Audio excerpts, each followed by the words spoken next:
eventually it will turn into rambling and just vlogging, which I guess is fine because a lot of people do it. A lot of people do it. I would like to say that pretty much all channels occasionally vlog and talk about things. It's just kind of injected into just about anything. Just about anything. So, what did I want to say? God, now I'm thinking about computer peripherals and components. That's great. At the end of the day, definitely I think, you need to focus on the numbers. I was a little bit shocked yesterday, like, my channel started to earn quite a bit less revenue. The view count dropped dramatically. And it was the same day I spammed some video game videos. So I backed out of it really, really quickly. Really, really quickly. But I guess, some of you guys mentioned, and I kind of already knew this, if you want to make drastically different types of videos, you should make a completely new channel. Because I think a lot of the people who watch my videos are not gamers. They don't like video games, and they actually love when I talk smack about video games. I've even had some people leave comments that, video games ruined their relationships and stuff because their boyfriends would not stop gaming. And, stuff like that. So, it's kind of funny when you think about all of this. Currently I have the video game videos for members only. That way, they won't affect the algorithm. It's pretty crazy. It's pretty crazy. These are things like, if you make YouTube videos, you honestly need to think about. If your channel is doing extremely poorly, you should at the very least factor in that stuff. So, again, the main thing is, I've talked about this before. I admire ASMR channels and YouTube channels in general, where people refrain from vlogging and rambling, and they just focus on the subject at hand, which is much more professional in my opinion. But even the biggest channels, they occasionally vlog. They occasionally throw in a little bit of things. Because sometimes you have to. Like if you're talking about a product or talking about anything, you will occasionally describe it or talk about it in relation to your lifestyle and how you actually use it. For example, which then, it's kind of like a little vlog tidbit. So,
some crazy people comments. Crazy people comments. Crazy people comments. It's usually men. Usually men. Joe Rogan talked about this. Joe Rogan talked about this. There's a lot of people, you know, they're miserable, they're unhappy. They come home from work. They just wanna, they're, you know, be rude and unhappy and stuff like that. It's funny. So you can find some great videos talking about how those people are not worth your time. Some people are like, you know, why would you block me? Because you're being rude. Oh my god. So yeah. Oh, this gonna make a loud pop. That was louder than I thought it would be. I decided to get the original Monster Zero Ultra just to remind myself of what started it all when I got into energy drinks. And yeah, I think they changed the formula because it doesn't taste as good as originally when I used to get it like 5 years ago.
What's crazy is, you know, I came across this channel of this girl, this woman who talks almost just like me.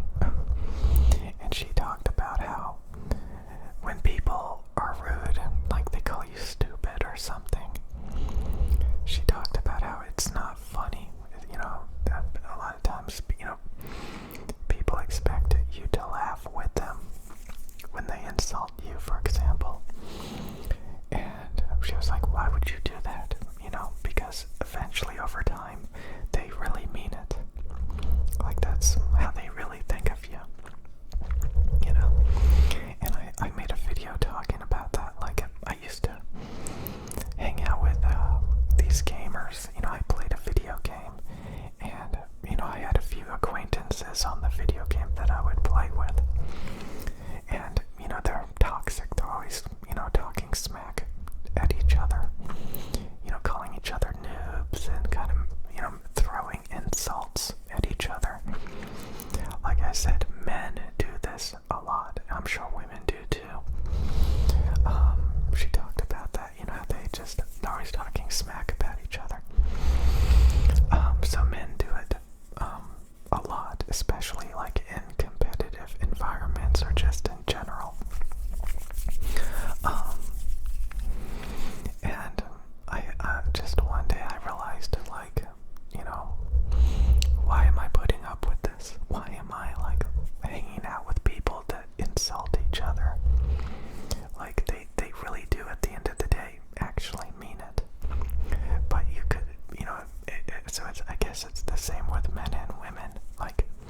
you're expected to act like it's just a joke. You know, they're just playing, when in reality they're not.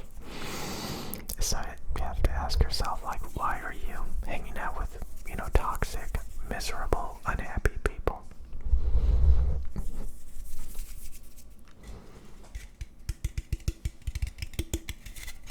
God, it's so quiet.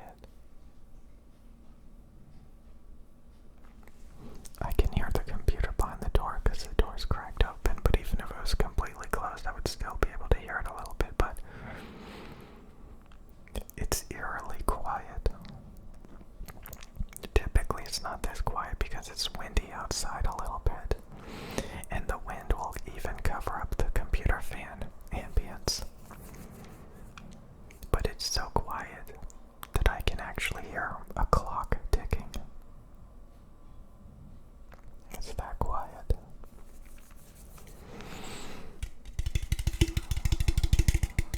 It's almost eerie. And it's not even that quiet. I think some people have an even quieter room.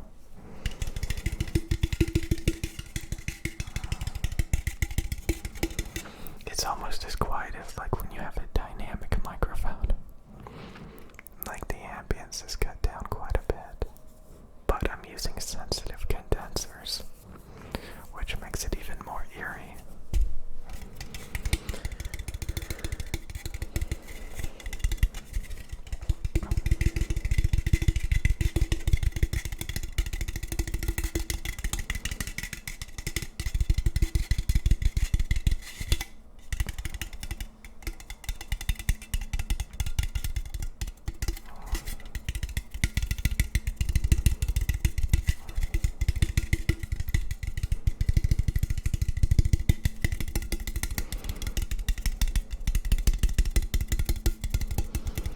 So yeah, people kind of talk about that, how like in Japan and stuff, people are more respectable. And people talk about how Americans are always rude. You know, they go to different countries and they don't know how to act. And they're always rude and opinionated and loud. And they talk about how other countries can't stand it. I think that's kind of the mindset that I have these days.